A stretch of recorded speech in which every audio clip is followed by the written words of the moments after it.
오늘부터 12월 한 달간은 잠자는 자여 일어나라 라고 하는 이 한 달의 주제를 가지고 이제 무엇을 보는가, 무엇을 듣는가, 어디로 가는가, 왜 믿는가, 이 네 가지의 질문, 그리고 그 주제를 가지고 12월 달 금요일에 함께 이 말씀을 나눠보도록 하겠습니다. 그래서 오늘은 그 첫 번째 무엇을 보는가 제목의 말씀입니다. 잠자는 자여 일어나라 라고 하는 이 문장은 존 웨슬리의 설교 잠자는 자여 깨어나라 라고 하는 이 설교가 있거든요.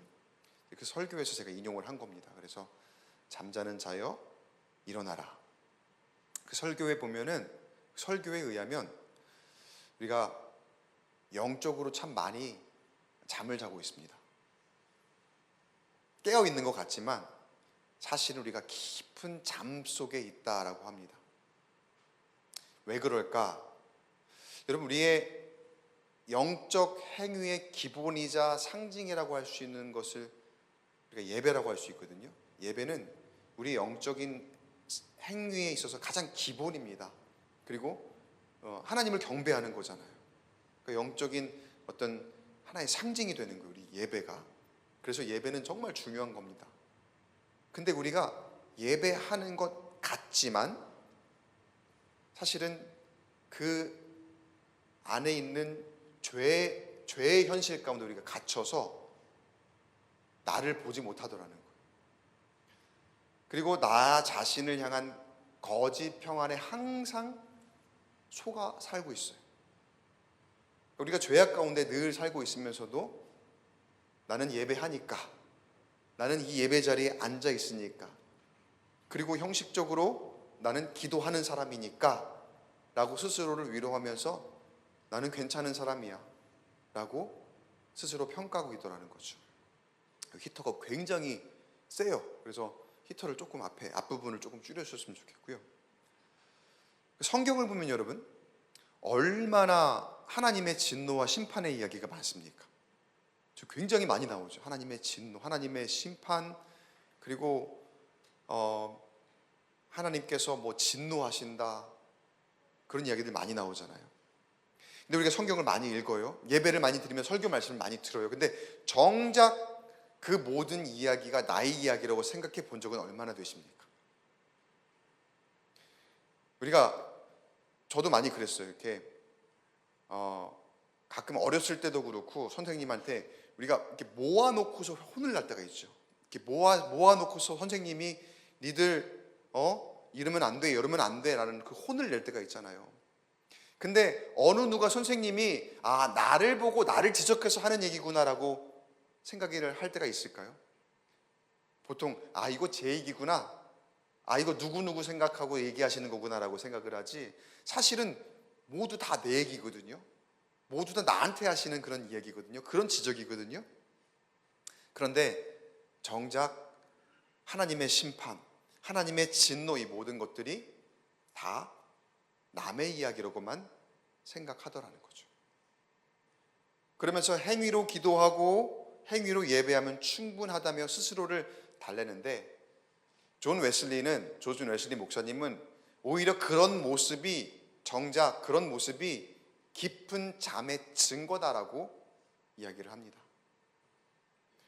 우리가 죄를 짓고 있으면서도 그 죄를 마주하지 못하고 내 양심을 눕혀서 잠을 재워버려요. 그런 우리의 신앙, 그리고 그저 종교 생활에 지나지 않은 우리의 모습, 그런 현실에 비추어진 우리의 모습, 때로는 죄를 감춘 종교 생활, 변화는 없고 막연히 그냥 괜찮을 거야 라고 안심하는 그런 마음, 그리고 참된 빛은 지니지 못한 채 경건의 모양만 가지고 있는 그런 모습, 그리고 말로는 믿는다라고 하면서 행동은 전혀 없는, 행함이 있는 믿음이 아닌 거짓 믿음일 때가 얼마나 많은지요. 존 웨슬리 목사님이 이 말씀의 본문을 에베소서 5장 14절로 잡았어요. 그 안에 보면은 사도 바울이 이렇게 선포하죠. 에베소서 5장 14절에 같이 한번 읽어볼까요? 시작. 그러므로 이르시기를 잠자는 자여 깨어서 죽은 자들 가운데서 일어나라. 그리스도께서 너에게 비추시리라 하셨느니라. 여러분, 예수님은 항상 우리에게 비추고 계시는 줄 믿으시기 바랍니다. 근데 우리가 무심코 영이 죽어 있고 그 영이 죽은 자들 가운데 그냥 묻혀서 살아가고 있더라는 거예요. 그럼 우리를 향해서 외쳐요. 잠자는 자여 깨어라. 어떻게 하면 깨어날 수 있을까? 오늘 이제 네 번의 시간 중에 그 첫 번째 시간으로 무엇을 보는가라는 이 주제를 가지고 함께 이야기를 나눠보도록 하겠습니다. 여러분, 보는 게 참 중요하죠. 보는 게 얼만큼 중요하냐면 우리가 어떤 목표를 향해서, 목적지를 향해서 갈 때 보아야 방향을 설정할 수 있어요. 방향을 제시해 줍니다. 우리의 시선이 방향을 제시해 줘요. 아무리 빨라도요, 방향이 잘못되면 아무 소용이 없어요. 매우 극단적인 경우에 내가 가야 하는 방향과 완전히 반대되는 방향으로 바라본다면 어떻게 될까요? 가면 갈수록 완전히 극단적으로 점점 더 목표와 목적과 멀어지게 되겠죠. 아득하게 먼 곳으로 갈 수밖에 없다는 거예요. 여러분, 우리는 신앙생활 하면서 영적 전쟁 가운데 있습니다. 이건 필연적인 거예요. 영적 전쟁 가운데 있으면 우리가 주시해야 하는 방향은 누굽니까? 적을 주시해야 돼요. 적을 상대해야 되니까 이 영적 전쟁에서 이기려면 저 적을 주시해야 됩니다. 근데 반대쪽을 본다면, 다른 쪽을 본다면, 그리고 오히려 심하게 반대쪽을 본다면 이건 완전히 망하는 거죠. 적이 여기 있는데 그 반대쪽을 보는 건 어떻게 되는 겁니까? 이거 누구네 편이에요? 내 뒤에는 우리 편이잖아요. 우리 편. 자중질환이라는 말이 있죠. 자중질환. 우리 안에 막 분란이 생겨서 스스로 망하게 되는 거예요. 근데 이게 여러분 진짜 마귀가 잘 쓰는 전략입니다. 여러분, 교회는 영적인 공동체예요. 근데 교회가 영적인 공동체로서 영적 싸움을 늘 한다 그랬잖아요. 연합하면 반드시 승리합니다. 믿으십니까? 연합하면, 우리가 하나가 되면 반드시 승리합니다. 무조건 승리합니다. 그런데 마귀가 쓰는 전략이 뭐냐면요, 하나가 되지 못하게 하는 거예요. 분란 일게 하는 거예요. 자중질환을 일으키는 거예요. 저 마귀의 적을 바라보지 않고 반대를 바라보게, 우리 편을 바라보게 하고 그 안에서 분란이 일으켜서 스스로 무너지게 하는 그런 전략. 다윗과 골리앗이 맞서기 전에 골리앗을 앞에 두고 벌벌벌 떨던 사람들이 있었습니다. 이스라엘의 백성들, 군사들. 근데 그 가운데는 다윗의 형들도 있었어요. 다윗의 형들이 골리앗 앞에서 꼼짝 못하고 있을 때 그때 다윗이 딱 등장을 하죠. 근데 처음부터 다윗이 골리앗 앞에 딱 맞섰던 건 아닙니다. 그런데 다윗이 와서 보니까, 다윗은 처음에 뭘 하러 왔습니까? 아버지의 심부름으로 왔죠. 형들에게 도시락 가져다 주러. 그런데 그 가운데에서 어떤 이야기를 들어요. 저 골리앗이 하나님을 모욕하고 이스라엘의 군대를 모욕하더라. 그러니까 그 안에서 영적인 분노가 일어나죠.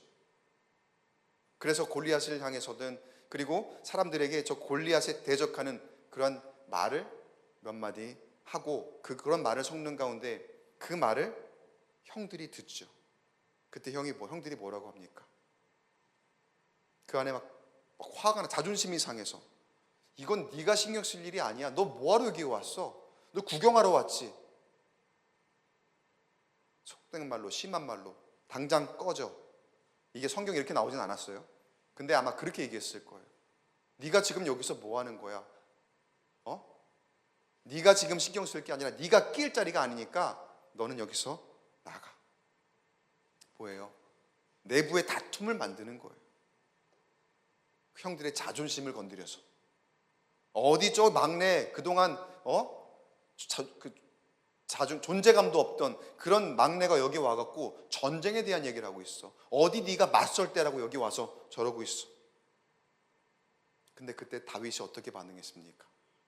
형들이 나를 도발하지만 형들에게 맞서지 않아요.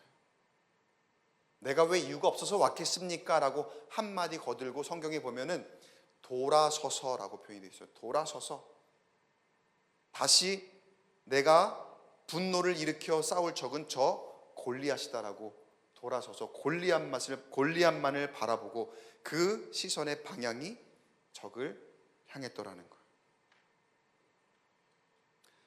여러분, 우리가 시선을 목적지를 향해서 잘 두고 있다가도 그게 오래 가지 못할 때가 참 많이 있어요. 우리가 은혜 받고 오래 가지 못하는 거랑 참 비슷하죠. 여러분, 주일에 말씀 듣고 참 많이 은혜 받으시죠? 아니에요? 은혜 받으신 줄 믿습니다. 은혜 받으시잖아요. 근데 여러분, 솔직하게 여러분 그 말씀 언제까지 기억하세요? 월요일까지는 기억하시겠죠. 그래도 화요일, 수요일, 아마 모르긴 몰라도 오늘 기억하시는 분 많이 없을 거예요. 왜냐하면 그게 그때의 감격과 그때 내가 받았다는 그 은혜라는 것은 사실 오래 못 가는 게 정상이에요. 왜냐하면 우리가 세상 가운데 그만큼 다른 유혹거리, 그리고 신경 쓸 거리, 우리의 시선의 방향성을 막 교란하는 그런 것들 가운데서 살고 있거든요. 그러니까 처음에 우리가 시선을 올바른 방향으로 잘 두었다 하더라도 우리는 금방 그 시선을 다른 곳에 빼앗깁니다. 그러니까 여러분, 은혜 받았는데 왜 나는 금방 이렇게 설교를 까먹지? 왜 나는 이렇게 금방 은혜를 까먹지라고 너무 자책하지 마세요. 그게 정상이니까. 근데 그렇다고 그게 정상이라고 그 모습 그대로 살면 될까요? 안 될까요? 그럼 어떻게 해야 될까요? 시간이 지남에 따라 우리는 무뎌집니다. 그리고 내가 가졌던 그 믿음에 대해서 의심하기도 하고, 또 내가 가졌던 확신으로부터 조금씩 멀어지기도 하는 우리의 모습.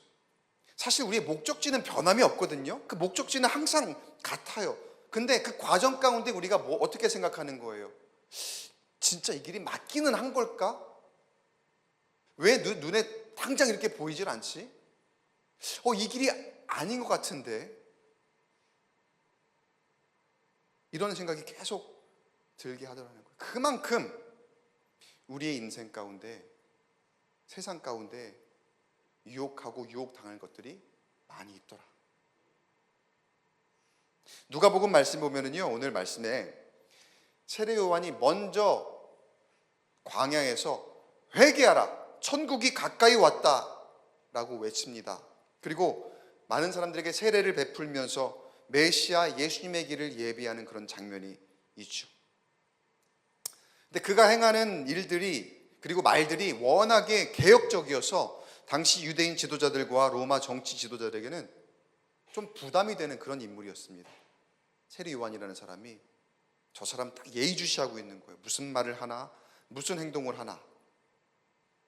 근데 나중에 결국에는 그 세례 요한이 권세자들에 의해서 감옥에 갇히게 되죠. 감옥에 갇히게 돼요. 그리고 감옥에서 예수님에 대한 이야기를 이제 전해 듣습니다. 근데 전해 듣는데 이게 실제로 볼 수는 없고 듣기만 하니까, 그리고 감옥에 있으니까 매일매일 누가 와서 얘기를 들려주진 않을 거 아니에요? 그러니까 자주 들을 수 있는 것도 아니었을 거예요. 근데 간간히 듣는 예수님이 하시는 일에 대한 내용을 들어보니까 어떤 내용이냐? 말씀을 전하고 가난한 사람들을 찾아가셔서 그 사람들에게 위로해 주시고 공급해 주시고, 또 병든 사람을 찾아가셔서 치유를 해 주시고, 그런 일들을 하더라 라는 이야기를 듣는 거죠. 사실 세례 요한과 그 제자들이 기대하던 메시아란 굉장히 개혁적이라 그랬잖아요. 그 지도자들, 그 당시 지도자들이 좀 부담스러워할 만큼 개혁적인, 그리고 실제로 이 세례 요한이 감옥에 갇힌 이유도 왕을 향해서 그냥 가감없이 담대하게 비판을 했기 때문에, 왕이 뭐 잘못된 결혼을 한 그런 걸 가지고 비판을 했기 때문에 감옥에 갇히게 된 거거든요. 그러니까 그 세례 요한과 제자들이 기대했던 메시아는 메시아가 출현하자마자 급격하게 이 불합리한 세상을 전복시키고 혁명을 일으켜서 위정자들을 끌어내리고 그들이 생각하고 그들이 말하는 하나님의 백성들의 나라를 이루시는 분, 그게 메시아예요. 이들이 생각하는 메시아. 근데 감옥에 갇힌 이 세례 요한이 아무리 기다려봐도 그가 생각했던 그런 일이 일어납니까? 안 일어납니까? 안 일어나고 있는 거예요. 예수님이 메시아라면 지금 헤롯 왕의 멱살을 붙잡고 끌고 내리든가 아니면은 군대를 일으켜갖고 저들을 향해서 돌진하던가 뭔가 그런 일들이 있어야 되거든요. 근데 예수님이 하시는 일을 보니까 듣기를 말씀을 전하신대요. 가난한 자들을 찾아가서 복음을 전하신대요. 위로를 주신대요. 공급하신대요. 그리고 병든 사람들을 치유하시는데 계속 똑같아. 오늘 들어도 똑같고 어제 들어도 똑같고 계속 똑같은 그런 일들. 그러니까 안 그래도 답답한데 자주도 아니고 간간히 들리는 예수님의 행적에 대한 소식이 매번 똑같으니까, 그러니까 눈으로 보기라도 하면 그런가 보다 하고 좀 기다릴 텐데 못 보니까 어때요? 못 보면 더 조급해지잖아요. 더 조급해지는 거예요. 그러니까 이제는 세례 요한이 제자들을 시켜서 직접 가서 한번 물어봐라 라고 시키는 거예요. 그리고 그 질문이 19절에 나옵니다. 19절에 잘 아는 말씀인데 한번 같이 읽어볼까요? 19절 시작. 요한이 그 제자 중 둘을 불러 주께 보내어 이르되 오실 그이가 당신이오니이까 우리가 다른 일을 기다리오리이까 하라 하매. 그러니까 요한이 이렇게 가서 좀 물어봐. 당신이 맞습니까? 아니면 우리가 다른 사람을 기다려야 되는 겁니까? 지금 하시는 그 지금 일의 꼴을 보니까 이거 우리가 생각하는 메시아가 아닌 것 같은데 당신 진짜 맞습니까? 좀 속 시원하게 말 좀 해보십시오라고 물어보라는 거죠. 가서 진짜 물어봅니다. 그대로 물어봅니다. 오실 그이가 당신입니까? 아니면 다른 일을 우리가 기다릴까요? 근데 그 질문을 예수님이 들으시는 그때에도 예수님은 무엇을 하고 계셨느냐?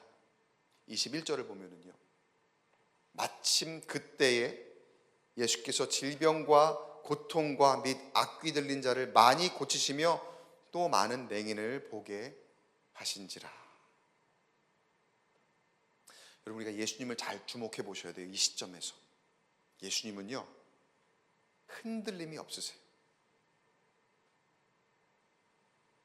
시종일관, 초지일관 똑같으세요. 어쩌면 여러분 세례 요한의 제자들의 질문은 굉장히 간절해 보이면서도 한편으로는 위협적인 질문입니다. 그러니까 예수님이 메시아인 것으로 알고 있는데 저들의 기대와 다른 행보를 보이시는 예수님을 향해서 그들이 가서 질문을 할 때 아마 굉장히 어떤 간절한 모습이 있었을 거예요. 예수님은 그 간절함을 보셨을 거예요. 여러분 정말 간절한 사람 여러분 보면 어떻습니까? 아무래도 마음이 좀 흔들려요. 나한테 와서 무슨 이야기를 할 때 정말 그 마음에 절박함이 있고 그 마음에 간절함이 딱 보여지고 느껴지잖아요. 그러면 내 마음이, 내가 어떤 철학이 있고 내가 어떤 중심이 있다 하더라도 그 간절함 보면은 조금 마음이 흔들려요. 그래서 고민을 하게 되죠. 아씨, 내가 어떻게 해야 되지 이거를? 어떻게 해야 되지? 근데 이 제자들은요 간절함에 더해서 그 질문에 위협적인 요소까지 보여요. 그러니까 이렇게는 안 물어봤지만 그 안에 담긴 뜻이 딱 요래요. 아니 예수님 지금 뭐 하시는 겁니까? 지금 이러고 있을 때가 아니지 않습니까? 지금 한가하게, 그들이 생각할 때에는 한가하게 말씀 전하고 가난한 사람들 찾아서 돌봐주고 병든 사람들 고쳐주고 그런 거 할 때가 지금 아닙니다. 지금 그보다 더 큰 일이 있어요. 지금 그것보다 더 대의 명분이 있단 말이에요. 나라를 위한 일을 하셔야죠. 그리고 더 큰 일을 하시기 위해서 지금 오신 메시아가 아니십니까? 근데 지금 뭐 하고 계시는 거예요? 여기저기 찾아가고 사람들 찾아서 위로하고 사람들 고쳐주고 그런 것들은 다른 사람 좀 시키시고 더 큰 일을 하셔야 됩니다. 그러니까 이 정도 되면 사람의 마음이 충분히 흔들림이 있을만 합니다. 간절한 데다가 내가 지금 이 사람들을 말을 안 들으면 무슨 일이 일어나도 일어날 것 같기도 한 그런 상황. 그러니까 그 제자들의 질문이 어쩌면 세례 요한의 심정을 그대로 담아서 그렇게 무겁게 예수님에게 다가왔을 거예요. 그러니까 인간적인 마음으로는 굉장히 무겁게 100번도 1000번도 고민해야 될 만한 그러한 모습으로 다가왔을 거라는 거예요. 그런데 예수님은 어떻게 하셨습니까? 전혀 흔들리지 않으셨어요. 그리고 그 하시던 일을 멈추지 않으신 채 그대로 똑같이 그 일을 하시면서 뭐라고 대답을 하시냐? 너희들이 보고 들은 그대로 가서 요한에게 전해라. 내가 지금 하고 있는 이 모습, 이 일, 그리고 내가 하는 이 말 그대로 요한에게 가서 전해라. 뭐라고 하시냐면요, 못 보는 사람이 보게 되고 못 걷는 사람이 걸으며 나병 환자가 깨끗하게 되고 듣지 못하던 사람이 듣게 되고 죽은 자가 살아나고 가난한 자에게 복음이 전파될 것이다. 분명하게 말씀하시는 거예요. 너희들이 바라는 대로가 아니라 지금 내가 하고 있는 이 일이 메시아가 할 일이요. 그리고 이게 구원이다. 이게 천국이다. 예수님께서 말씀하시는 거예요. 그러면서 24절에서 26절에 걸쳐서 이렇게 질문을 하세요. 그 사람들이 간 다음에 예수님께서 사람들에게 질문을 하시는데 한번 같이 한번 읽어보겠습니다. 한번 보시고 시작. 너희가 무엇을 보려고 광야에 나갔더냐? 바람에 흔들리는 갈대냐? 그러면 너희가 무엇을 보려고 나갔더냐? 부드러운 옷 입은 사람이냐? 보라, 화려한 옷 입고 사치하게 지내는 자는 왕궁에 있느니라. 그러면 너희가 무엇을 보려고 나갔더냐? 너희가 무엇을 보려고 광야에 나갔더냐? 여러분, 우리는요 광야에 서 있는 존재입니다.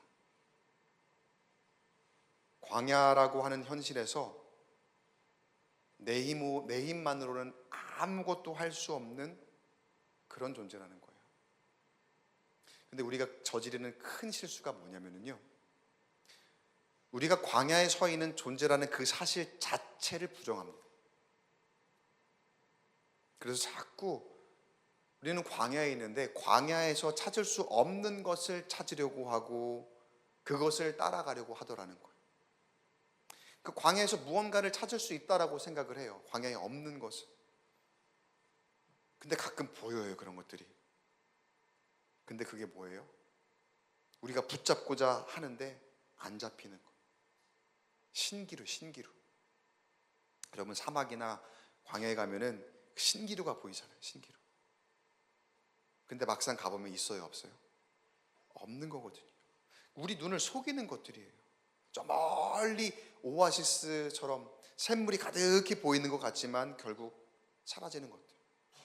우리가 밟고 있는 땅 보기에는 단단해 보이지만 다 흩어지는 모래와 같은 것들이라는 거예요. 내 눈에는 저게 만족을 줄 것 같고 우리의 갈급함을 해결해 줄 것 같지만 우리가 그런 것을 찾는데 사실 그런 것들은 단 한 번도 우리의 목마름을 해결해 준 적이 없어요.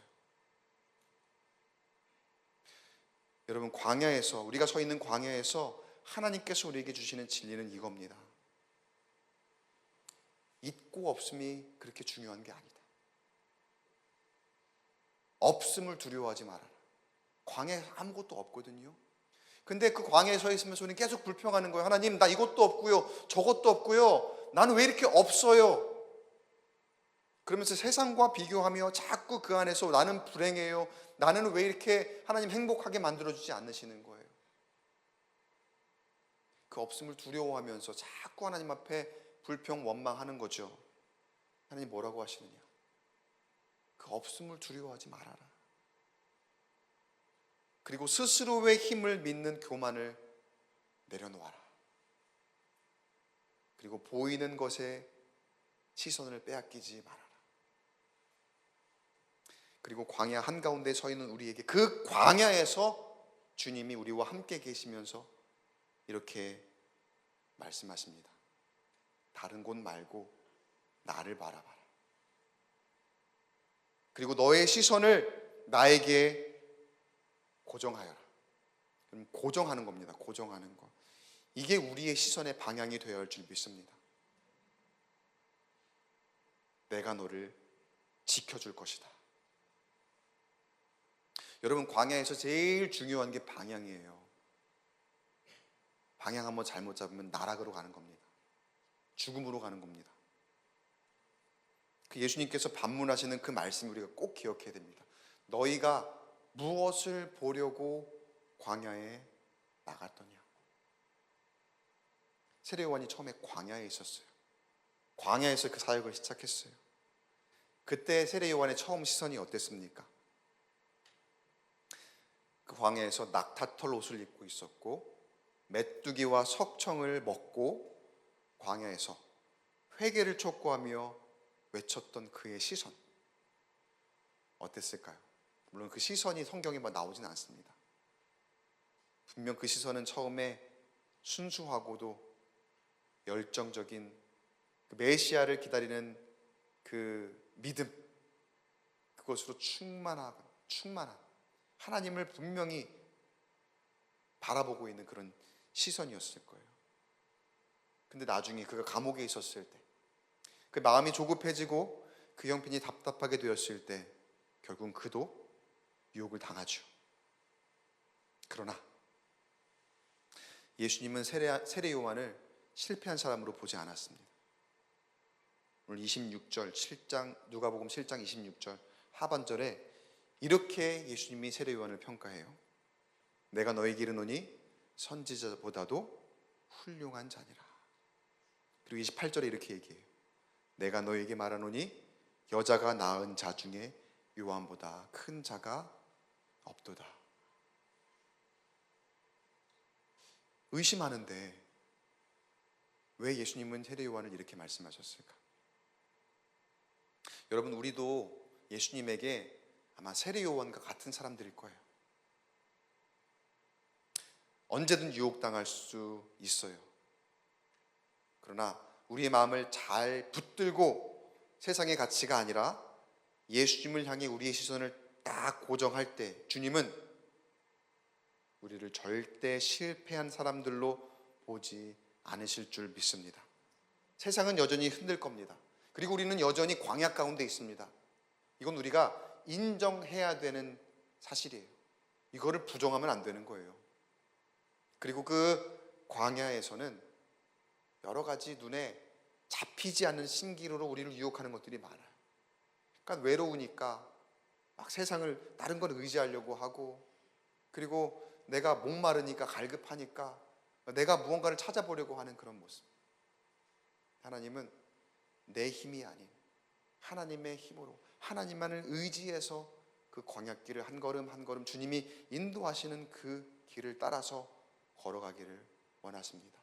그러려면 여러분, 우리의 시선 무엇을 봐야 하겠습니까? 오직 하나님께 시선을 고정하고 하나님께 나아갈 때, 여전히 세상은 바람으로 흔들고 갈대와 같이 우리는 흔들리며 또 저 보이지 않는 신기루로 우리를 유혹하더라도 우리가 방향을 붙잡고 그 길로 계속해서 걸어간다면 결국에 하나님이 인도하시는 그 목적지를 향해서 우리는 도착하게 될 줄 믿습니다. 조금 흔들릴 수 있을 거예요. 세례 요한처럼요.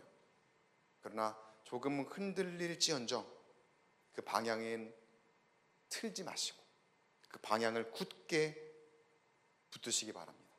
그 예수님을 전적으로 바라볼 때 우리가 눈 뜨고도 잠자는, 영적으로 잠들어 있는 사람이 아니라 깨어 일어나 하나님 앞에 온전하게 예배하고 세상이 줄 수 없는 평안 가운데 거하고 그 예배 안에서 진정한 축복과 형통함과 평안을 누리는 우리 모두가 될 줄 믿습니다. 그 모습으로 하나님 앞에 감사함이 넘치는 저와 여러분 되시기를 주님의 이름으로 간절히 축원합니다.